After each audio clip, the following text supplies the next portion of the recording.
Meus queridos e amados irmãos, é um prazer estarmos mais uma vez juntos para louvar, bendizer o nome do nosso Senhor. Nós vamos orar nesse momento e dando assim início a esse nosso momento de estudo da palavra de Deus em louvor e adoração ao nosso Senhor. Bom e maravilhoso Deus, quão precioso é, ó Pai, poder te louvar, te bendizer, ó Pai, de poder, ó Pai, estar contigo, ó Pai, nesse relacionamento íntimo com o Senhor. É um prazer, ó Pai, para nós como seus filhos, poder nos achegar ao Senhor, ó Pai. E pedimos, Senhor, que o Senhor esteja abençoando esse momento no qual nós aqui estamos para te louvar, te bendizer, te engrandecer. E pedimos que o Senhor esteja abençoando esse nosso momento, ó Pai. Que seja para o nosso crescimento, a nossa edificação, para o louvor da tua honra e da tua glória. Continue falando as nossas vidas, é o que nós te pedimos, o santo nome de Jesus Cristo, nosso Senhor e Salvador. Amém. Vamos louvar o Senhor com alguns cânticos? Para todos os efeitos, e o vivo preparado e em paz.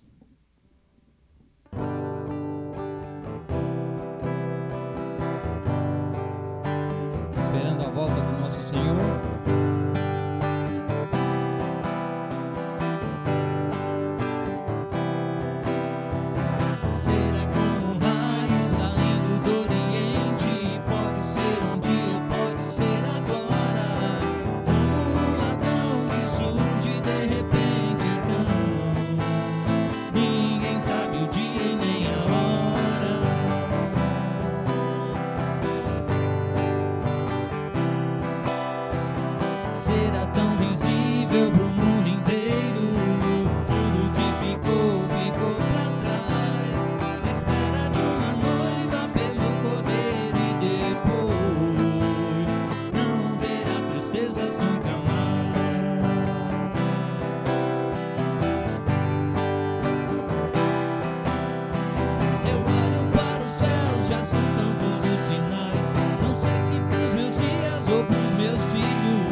Por amor, sua vida entregou, o meu Senhor humilhado foi.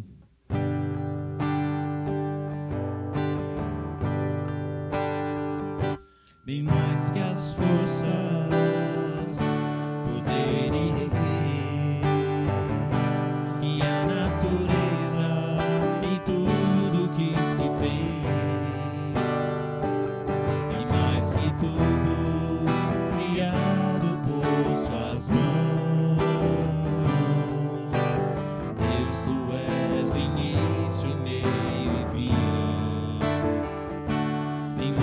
Os mares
O Deus do impossível não desistiu de mim, não desistiu de nós, irmãos.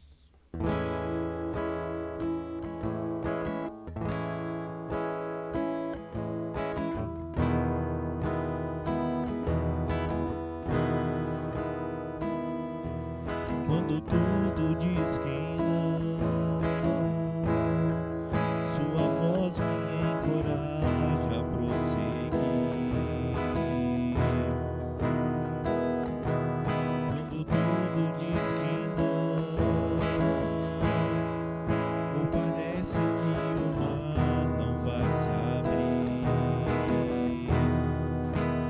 sei que não estou só. E o que dizes sobre mim não pode se frustrar. Venha em meu favor e cumpra em mim teu querer.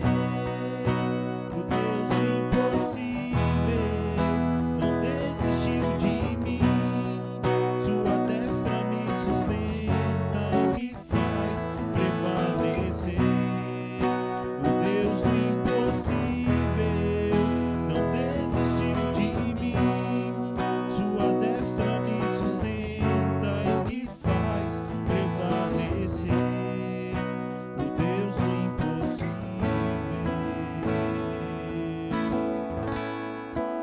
O Deus do impossível.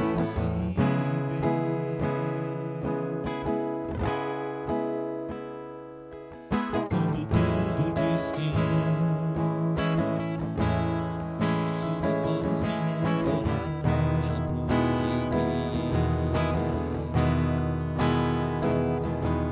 quando tudo desquina,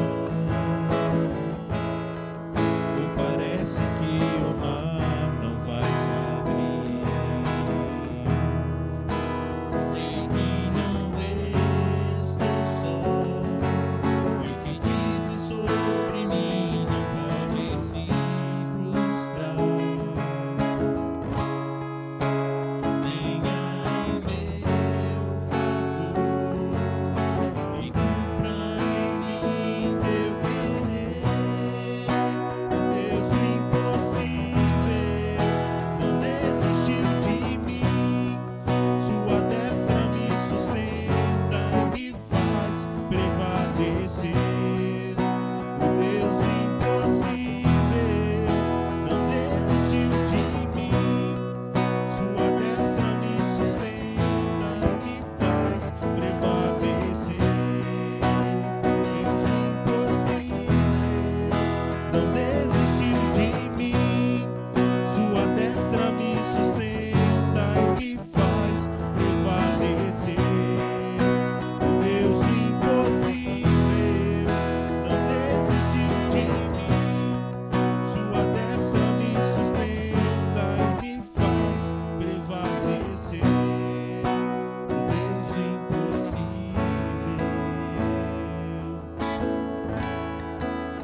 Deus impossível. Deus impossível. O Deus impossível.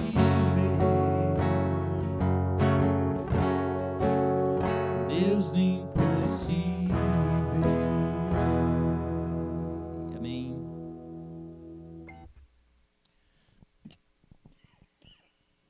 Perdão, irmãos. Vamos abrir as nossas Bíblias, um texto de Colossenses, carta aos Colossenses, capítulo de número 3. Nós vamos fazer a leitura do versículo 12, indo até o versículo 14.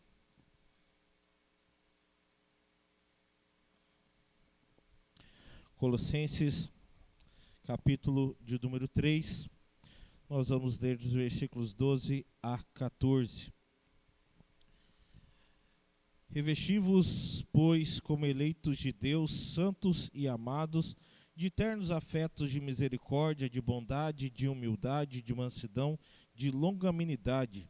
Suportai-vos uns aos outros, perdoai-vos mutuamente, caso alguém tenha motivo de queixa contra outrem. Assim como o Senhor vos perdoou, assim também perdoai-vos. Acima de tudo, isto, porém, esteja o amor, que é o vínculo da perfeição. Vamos orar mais uma vez? Pai de amor, de infinita bondade, nós louvamos ao Senhor, bendizemos ao teu precioso nome e pedimos, Senhor, que o Senhor esteja nos abençoando, nos capacitando por meio da sua bendita graça, que possamos, Senhor, ser instruídos pelo Senhor, direcionados pelo Senhor, para que possamos, ó Pai, viver conforme a tua direção. Pai, continue falando as nossas vidas nesse momento de estudo da tua palavra, é o que nós te pedimos e te agradecemos, no santo e precioso nome de Jesus Cristo, nosso Senhor e Salvador. Amém. Meus queridos e amados irmãos, no último domingo nós trabalhamos com este texto, indo até o versículo 17, e algumas questões são muito interessantes nesse texto, por isso eu entendi que seria melhor aprofundar no nosso estudo semanal. Nós vimos no domingo como cristão, como nós devemos andar em novidade de vida, caminhando com a graça do Senhor, entendendo o amor, o sustento do nosso bom Deus. E hoje nós vamos ver algumas características necessárias, aprofundando na nossa necessidade de uma vida santa, as características necessárias para uma vida santificada, para uma vida de santificação. Meus queridos, todos têm características que distinguem uns dos outros. Todos nós temos características que nos distinguem uns dos outros, que fazem com que sejamos diferentes, sejamos notados de forma diferentes. Tem características que mostram que nós somos de uma família.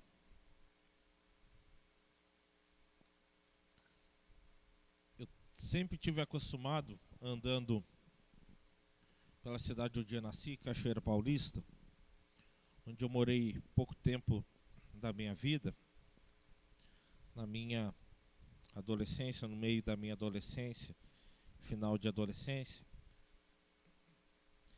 E ali, por diversas vezes, quando eu era criança, passar férias na casa dos meus avós, dos meus tios, e quando eu estava ali com a minha mãe ou com meu pai, a gente caminhando pela rua, daqui a pouco alguém perguntava para minha mãe: "Você é irmã de fulana?" Da minha mãe: "Sou, mas como você sabe?" "Não, você é muito parecida com ela." São características que marcam a nossa família ali e que faz com que outras pessoas suspeitem de que a pessoa faz parte daquela família, seja irmão, seja parente, por causa da proximidade. Mas nem sempre vamos ser iguais no que se diz respeito à questão física. Eu e meu irmão, mesmo sendo da mesma família, temos uma boa diferença, né? Estruturalmente somos diferentes, porém tivemos a mesma educação, ou seja, recebemos a mesma base. Então foram características que nos marcam como família naquilo que nós recebemos, mas não visualmente, que também pode ser denotado. Também um grupo pode ser caracterizado por algumas coisas. Você bate o olho no grupo e você sabe que aquele grupo é daquela forma, não é? Aqueles que caminham mais de uma forma, se vestem de uma forma, alguns colocam chapéus, camisas de determinada forma, outros um corte de cabelo diferente, um estilo de maquiagem, brincos, às vezes tatuagens, que vai caracterizar aquele grupo, né? Vestimenta, marcas visuais, corporais, corte de cabelo. Isso faz com que a gente bata o olho e veja, olha, parece que aquela pessoa é daquele grupo. E quando você vai conversar com a pessoa, você vai ver que a pessoa faz parte daquele grupo por causa da suspeita que nós tivemos, por causa da forma como ela se veste.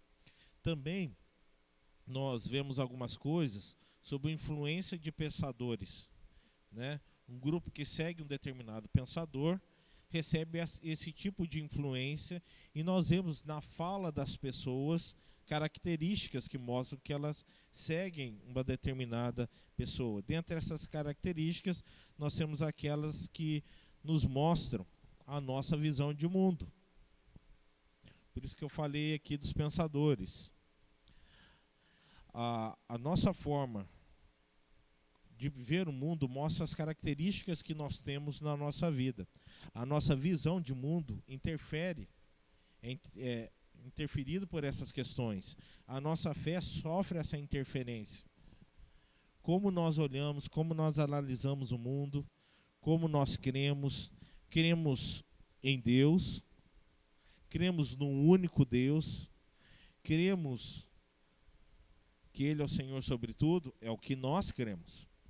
Ora, tem pessoas que acreditam que Deus é a natureza. Tem gente que crê que Deus é um Deus diferente do que nós cremos. E elas vão seguir algumas características da sua forma de crer e pensar. Mas a nossa fé é baseada na palavra de Deus e tem algumas características. Para que nós possamos viver a vida cristã de forma que agrada a Deus, nós precisamos reconhecer que é pela palavra de Deus que nós vamos ter o fundamento.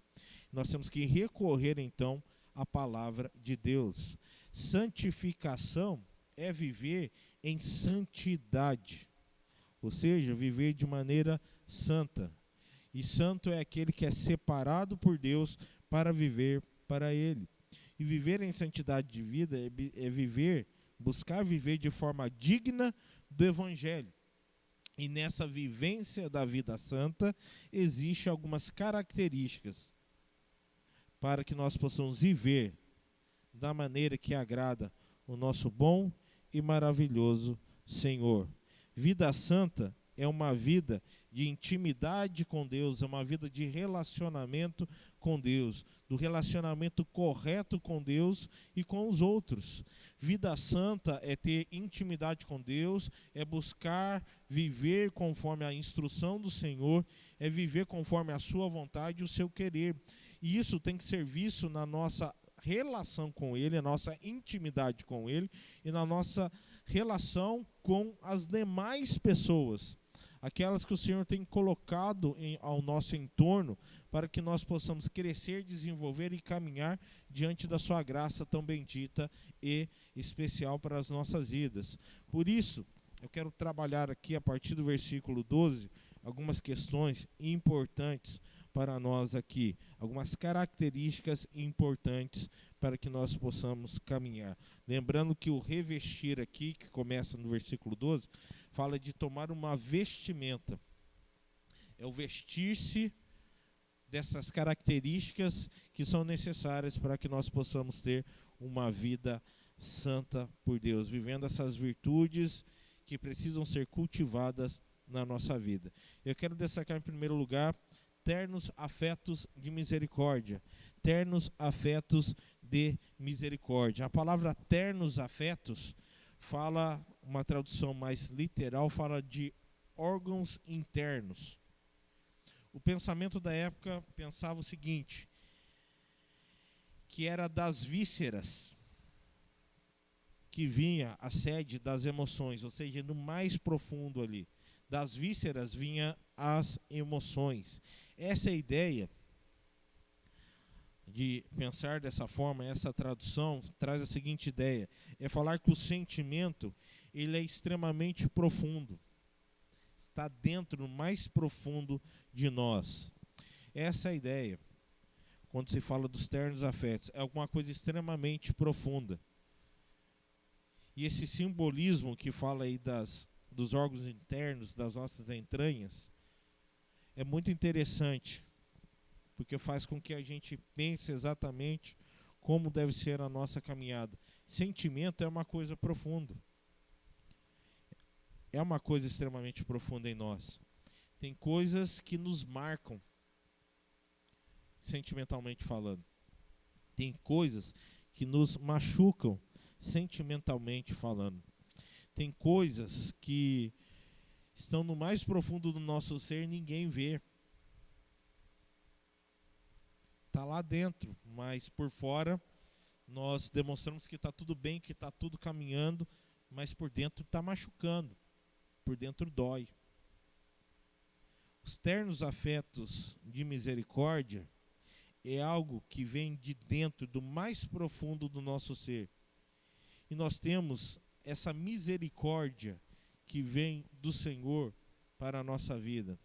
Ou seja, não é algo falso. Deve ser algo verdadeiro. Algo que vem do nosso íntimo, do mais profundo de nós. É a expressão do que existe em nós. Essa questão aponta para a transformação que Deus faz em nós, para que nós possamos viver pela sua misericórdia diante da sua bondosa compaixão para com as nossas vidas. Ternos afetos de misericórdias é algo extremamente importante para nós. Nós recebemos o Senhor, mostramos isso. Nós recebemos do Senhor a sua graça, somos transformados, não só por fora, mas por dentro, no mais profundo do nosso ser. E todo esse sentimento, toda essa transformação deve ser mostrada para que possamos agir com misericórdia, com compaixão, nos permitindo nos colocar no lugar do outro, de sentir o que o outro está sentindo, de se permitir passar por aquela situação com aquela pessoa e assim a gente poder desenvolver e crescer e caminhar diante da graça bendita do amor do nosso bom e maravilhoso Deus. Assim nós vamos crescendo, assim nós vamos desenvolvendo diante da graça, da providência, do amor e do sustento do nosso bom e maravilhoso Senhor. Assim nós caminhamos. Mas o texto fala da bondade. Ser bom é ser benevolente.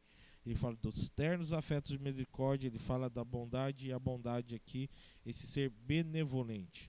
Ou seja, o que é esse ser benevolente? O que é essa bondade? Fala da natureza boa, da boa vontade, de alguém que é tolerante, de alguém que é perdoador, de alguém que entende que eu tenho que ser suportar algumas coisas também, de ser perdoador, porque o Senhor é bom. É demonstrar essa bondade, essa natureza boa, essa boa vontade, essa tolerância, esse agir perdoador para os outros, assim como Deus tem sido bondoso para conosco. O padrão é Deus, o padrão é o nosso Senhor.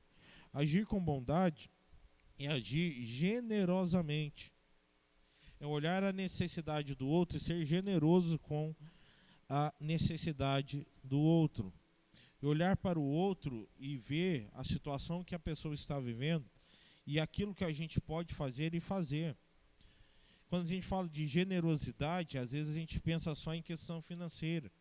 Olha, fulano, você viu a oferta que foi dada no negócio? Olha, fulano foi generoso. Não, generosidade vai muito além de questão financeira. É você ver uma situação e agir. Você foi generoso naquela situação. Você agiu com compaixão naquela situação. Você viu uma necessidade e atendeu à necessidade. Isso é importante. Isso é crucial para a nossa caminhada, para a nossa vida como discípulos do Senhor. Nós temos que entender que nós temos que investir na vida de pessoas. Bondade é demonstrar um espírito amigável, ajudador, que procura ajudar o necessitado. Ou seja, é ação. Ser bondoso é agir. Ninguém precisa saber o que nós estamos fazendo. Mas a bondade que nós fazemos não é uma bondade que vem de nós, é uma bondade que vem do nosso Senhor. E é nessa bondade que nós caminhamos e desenvolvemos. O Senhor é bom E porque Ele é bom para conosco, nós somos bons para com o próximo. Como discípulos do Senhor, nós não temos autorização para sermos maus, para perseguir, para machucar pessoas. Nós temos que testemunhar a bondade que vem de Deus. Se alguma coisa vai machucar, se alguma coisa vai ofender uma pessoa, não pode ser a minha pessoa ou a sua pessoa. É o Evangelho que tem que trazer isso. Machucar para que a pessoa entenda a graça de Deus ou receba o juízo de Deus em sua vida. Se alguma coisa vai trazer esse incômodo, que seja o Evangelho, que não sejamos nós a fazer isso. Nós temos que agir com bondade. Nós temos que agir de forma amigável, ajudadora, buscar entender e ajudar a necessidade do próximo. É fazer investimento em vida. Assim como Cristo nos ensinou, o Senhor investiu na nossa vida. Ele investiu nas nossas necessidades. Atuou na nossa vida. Da mesma forma, nós devemos seguir o padrão dele. Investir em vidas, atender a necessidade de pessoas, mostrando essa bondade, o sustento, o amor, a providência, o sustento do nosso bom e maravilhoso Senhor. Ternos afetos de misericórdia, bondade, humildade. O texto avança falando disso. Falou dos ternos afetos de misericórdia, falou da bondade, agora ele fala da humildade. Estudo no versículo 12. Humildade é uma virtude, e podemos falar que é uma virtude que foi trazida ao mundo pelo nosso Senhor. E podemos dizer que essa virtude é uma virtude cristã. Por que eu digo isso? O mundo antigo entendia da seguinte forma, que humildade é fraqueza. Nenhuma autoridade se mostraria humilde, porque para eles é fraqueza. Aquele que é forte é aquele que é tirano. Aquele que pisa em cima, não olha para trás, não olha para o lado, segue para o objetivo. Um rei humilde, na visão do mundo, é mostrar um povo fraco. Um povo que não tem força. Mas é muito interessante que quando a gente olha para a palavra de Deus, nós vemos o contrário. Todas as vezes que os reis se humilhavam diante do Senhor, o Senhor derramava da sua graça. Toda vez que os reis se humilhavam diante da presença do Senhor, nós víamos a boa mão do Senhor direcionando a vida desses reis.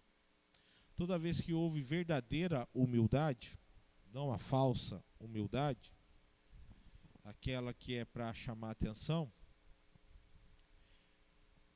toda vez que nós vemos a verdadeira humildade, nós temos a certeza, a segurança, quando nós buscamos no Senhor fazendo aquilo que nós temos que fazer de forma humilde, entendendo que nós não temos força, nós não temos capacitação, nós temos condições nenhuma de fazer, mas tudo vem de Deus.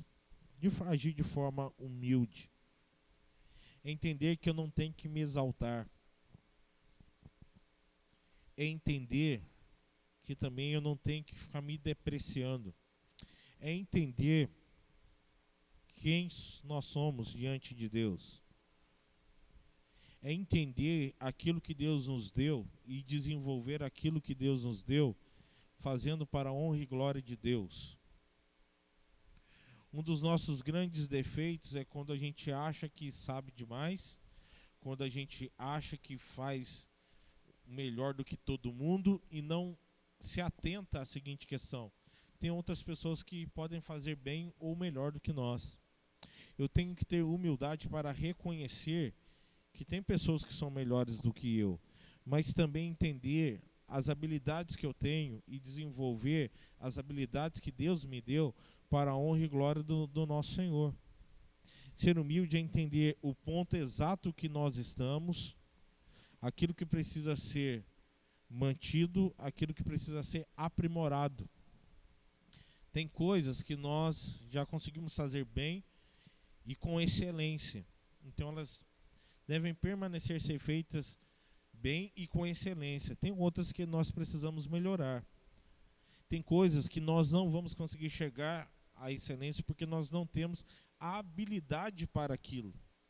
Mas nós temos que reconhecer que outras pessoas têm. Ser humilde não tem a ver com classe social. Ser humilde tem a ver com o nosso caráter, como pessoas e principalmente como discípulos do Senhor. Porque um discípulo de Jesus Cristo é alguém que caminha em humildade. Porque Jesus Cristo foi humilde. Jesus Cristo agiu com humildade. E Ele nos ensinou a isso. Então nós temos essa responsabilidade e esse dever diante do Senhor, reconhecendo e entendendo quem nós somos diante de Deus, entendendo e reconhecendo o valor do outro, para que como povo de Deus a gente possa crescer, caminhar, desenvolver diante da graça e da providência que vem unicamente do nosso Senhor. Mas o texto fala da mansidão no versículo 12 também. Mansidão. Mansidão não é fraqueza, mas é poder sob controle. É a disposição de abrir mão de um direito que para nós é inquestionável.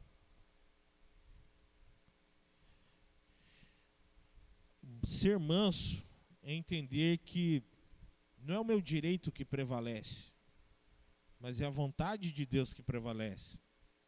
Vai ter horas que nós vamos sofrer o dano no nosso direito. Mas diante de Deus, o nosso olhar deve permanecer firme. Ter mansidão para entender as situações. Entender que ser manso não é ser fraco, mas é ter esse poder de Deus na nossa vida que nos controla. É um poder sob o controle. O Senhor nos controla. O Senhor nos direciona. E nesse poder, nessa graça, nós caminhamos. Mas ainda no versículo 12 fala da longanimidade. Longanimidade. Longanimidade é espírito que jamais perde a paciência. Espírito que jamais perde a paciência com o próximo. É espírito que jamais perde a paciência com pessoas. Conforme a própria palavra fala, longanimidade é um longo ânimo. Ou, na boa interpretação da palavra, longanimidade é paciência estendida ao seu máximo. Ela está totalmente estendida. É tão longo ânimo. O problema é que às vezes nós temos curto ânimo nesse sentido. Ele é curto, não é longo. Então qualquer coisa nós agimos sem paciência. Nós perdemos a paciência com pessoas próximas que não merecem e com outras pessoas que aos nossos olhos merecem. E aí nós usamos a desculpa de que nós estamos sendo sinceros. E aí machucamos pessoas. Como diz um ditado bastante conhecido, né? Um tapa no rosto dói menos do que uma palavra. Um tapa na nossa face dói menos do que uma palavra. Porque aquele tapa vai arder naquele momento, aquilo vai passar, você não vai sentir mais aquela dor. Mas uma palavra que é lançada que ofende, nos machuca, ela fica em nós e às vezes nós permitimos que ela crie raízes e ela vai crescendo, aquilo vai machucando. Quando vê, ela já está grande demais e quando vê, relacionamentos são rompidos. Porque nós não tivemos paciência para lidar com as situações, não tivemos longo ânimo. A longanimidade fala dessa paciência que deve ser estendida ao máximo, para que a gente possa caminhar, desenvolver na graça, no amor, no sustento do nosso bom e maravilhoso Senhor. Nós devemos entender que devemos ser suporte, suportai-vos uns aos outros, esse suporte fraternal. O que eu quero dizer com isso? É servir de escora. Quando a gente está vendo uma construção, às vezes está no muro, é colocado uma madeira para que aquilo seja escora, para que aquela construção não caia. Então aquilo serve de suporte para aquilo, para que não permitir que aquela construção ou aquela questão, até que ela seja tratada e sanada, ela não venha a cair. Da mesma forma, nós devemos ser essa escora a outras pessoas, para que elas não venham cair. Elas estão fracas e precisam de um suporte para que elas possam caminhar. Então essa escora serve para isso. Suportar é isso, é amparar aquele que está fraco, para que ele se levante, para que ele se fortaleça, até que ele possa caminhar de maneira saudável, com as suas forças restabelecidas, e assim possa dar continuidade à sua caminhada e servir de suporte para outro, servir de escora para outro.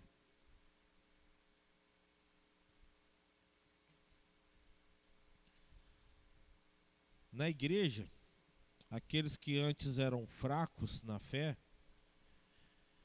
eles precisam ser fortalecidos e preparados para poder realizar esse trabalho. Num determinado momento da nossa caminhada, nós somos escorados e suportados nesse sentido. Tivemos o suporte para a gente poder caminhar. E quando a gente caminha fortalecido na fé, recebendo o preparo da palavra de Deus, nós damos continuidade. E nós entramos no processo chamado processo do discipulado. O processo do discipulado também é isso, que a gente trabalhou durante um período, durante alguns meses aqui no nosso estudo semanal, é servir de suporte para as pessoas, para que elas conheçam a fé, desenvolvam na fé, desenvolvam aquilo que precisam, para que a gente possa caminhar e desenvolver na graça e no conhecimento do Senhor. O texto no versículo 13 fala também do perdão, o perdão do Senhor para as nossas vidas. Esse texto fala do perdão que nós recebemos de Deus. E nós temos que ter a consciência de que o perdão que nós recebemos do Senhor, ele é maior do que o perdão que nós concedemos, que nós oferecemos ao próximo. O perdão do Senhor é infinitamente maior do que o perdão que nós podemos oferecer. O perdão de Deus por nós tem nome: Jesus Cristo. Ele dá o seu Filho por nós, para morrer numa cruz, nos lavar e nos perdoar dos pecados. Perdão é a obra de Cristo que faz sentido e significado na nossa mente e coração, nos transforma a caminhar. Perdão é algo que nós temos que ter na nossa vida. Nós temos que perdoar os que nos ofendem. Deus nos perdoou. Nós recebemos perdão dele. E esse perdão de Deus por nós, nós não conseguimos oferecer um perdão maior do que esse. Nós recebemos o maior perdão. O perdão dos nossos pecados. Nós recebemos de Deus, através da obra de Jesus Cristo. Perdão é uma decisão. Deus decidiu nos perdoar. E nos perdoou. E consequentemente, por causa do seu perdão, uma outra decisão entra na nossa vida, que nós vamos tratar no próximo tópico aqui, que é o amor, que também é uma decisão. Deus decidiu nos perdoar, Ele não agiu pelo sentimento. Ele não agiu por sentimento. Da mesma forma, nós, quando perdoamos, não devemos agir por sentimento. É uma decisão. Perdão é um caráter medicinal para a nossa saúde física e espiritual. Quando Davi ele recebe o perdão de Deus, quando ele entende o perdão de Deus na sua vida, você pode ver no Salmo 32, Salmo 51, você vai ver como muda a vida dele. O perdão tem um caráter curativo, terapêutico, tanto para a pessoa que oferece o perdão, quanto para a pessoa que recebe o perdão. Muitas vezes aquilo fica nos machucando, e só vai ser mudado o dia que nós liberamos o perdão, ou recebemos o perdão de uma pessoa. Deus nos perdoou de algo que nós não merecemos. Mas Ele decidiu nos perdoar e nos perdoou. O amor, outra decisão fundamental na caminhada. Amor é o mais importante dos aspectos da vida cristã. O amor mostra a evidência cabal na nossa vida, a evidência de que nós somos discípulos do nosso Senhor. O amor do Senhor. A base do amor vem de Deus. Não existe amor maior do que o amor de Deus. E nós só amamos porque temos o seu amor na nossa vida. Ele nos amou, então nós podemos amar verdadeiramente. Esse amar sem tratar as pessoas como objeto. Esse amar sem querer nada em troca. Esse amor que é puro, que é verdadeiro, que é o amor que vem de Deus. Às vezes nós falamos que amamos, mas na verdade nós temos sentimento de posse, não de amor. Então, que Deus nos ajude, como discípulos dele, a mostrar o verdadeiro amor. Eu sei que eu li até o versículo 14, mas eu quero citar o versículo de número 15 para fechar a nossa meditação. Seja a paz de Cristo o árbitro em vosso coração, a qual também fosse chamados em um só corpo, e sedes agradecidos. Gratidão. Gratidão a Deus. Gratidão é entender que eu não tenho condições de retribuir. A palavra obrigado tem o seu seguinte significado: eu fico obrigado a te retribuir. Agora, a gratidão é você fazer também sem querer receber nada em troca. Gratidão tem que partir de nós para com as pessoas que fazem coisas por nós, que nós não temos como pagar. A educação que nós recebemos dos nossos pais, eu sei que tem famílias que têm dificuldade, problemas e traumas no relacionamento familiar, mas no relacionamento comum e saudável de uma família, nós recebemos dos nossos pais amor, carinho, afeto, recebemos deles a condição para vivermos e chegarmos aonde estamos. Recebemos educação formal, educação religiosa, fomos ensinados. Não existe como retribuir financeiramente, emocionalmente, não existe como retribuir. Por isso só compete a nós uma coisa: gratidão. Ser grato pela educação que nós recebemos. ser gratos por pessoas que fazem coisas por nós que nós não temos condições de retribuir. Você pode dar o que você quiser para a pessoa, de presente, de lembrança, fazer da melhor forma, tratar da melhor maneira possível, né? A pessoa sendo tratada com todo o carinho do mundo, mas mesmo assim não paga o que foi feito por nós. Essa gratidão, em primeiro lugar, ela é a Deus. Não temos como pagar o que Ele fez por nós, então nós somos gratos. Ingrato é aquele que não reconhece a boa mão de Deus. 10 leprosos, quantos voltaram?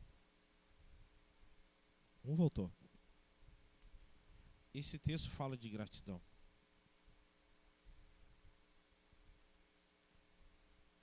Muitos foram curados.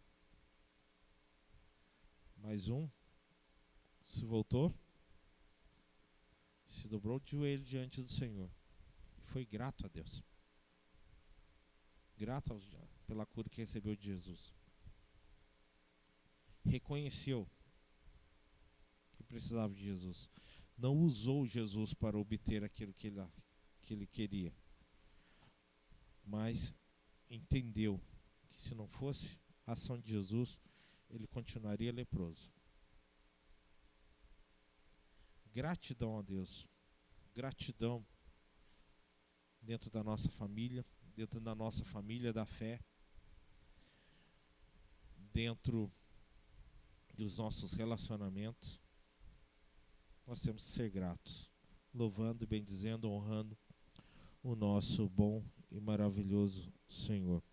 Gratidão é essa obrigação de sermos gratos a alguém por causa de um favor obtido que nós não temos condições alguma de pagar. Mas mesmo que você tenha condições de retribuir, seja grato. Nós precisamos ser gratos. A gratidão é uma das características para que nós possamos também ter uma vida santa, daquele que é separado por Deus, que vive nessa santidade, daqueles que caminham diante da graça do Senhor, desses que andam em novidade de vida, uma vida em Cristo Jesus. Vamos curvar nossas cabeças, orar mais uma vez, pedindo a graça do nosso bom Deus. Pai de amor, de infinita bondade e graça, nós somos gratos ao Senhor por tantas coisas que o Senhor tem feito nas nossas vidas. Pai amado, nos ajuda, ó Pai, a olhar no mais profundo do nosso ser, entender que os nossos sentimentos foram tocados e transformados pela Tua graça bendita, ó Pai. Nos ajuda a ser misericordiosos, ó Pai, diante das situações, sermos bondosos, sermos humildes, ó Pai, sermos mansos, tendo também, ó Pai, um longo ânimo, ó Pai, que possamos servir de suporte para os nossos irmãos, para que eles possam caminhar, desenvolver nessa caminhada como servos fiéis do Senhor. Pai, nos ajuda, Pai, a viver o perdão que vem do Senhor. Nos ajuda, Pai, a viver o Teu amor. E nos ajuda, Pai, a viver de forma grata ao Senhor. E demonstrando tudo, ó Pai, todas essas características da nossa vida, na nossa caminhada com o Senhor. Pai, continue nos abençoando e nos direcionando nesse período que temos vivido, ó Pai, diante das incertezas e inseguranças que ainda temos que enfrentar. Nos ajude, ó Pai, nos capacita. Pai, direciona as nossas vidas, ó Pai, para que possamos dar o melhor testemunho da Tua graça, ó Pai. Continue, ó Pai, nos abençoando, nos capacitando. É o que nós pedimos. No santo e bendito nome de Jesus Cristo, nosso Senhor e Salvador. Amém. Que Deus nos abençoe. Que você tenha essa continuidade de semana na presença, na graça do nosso bom Deus. E Deus nos permitindo, estaremos reunidos em outros momentos para poder louvar e bendizer o nome do nosso Senhor. Que Deus abençoe sua vida pela sua graça bendita.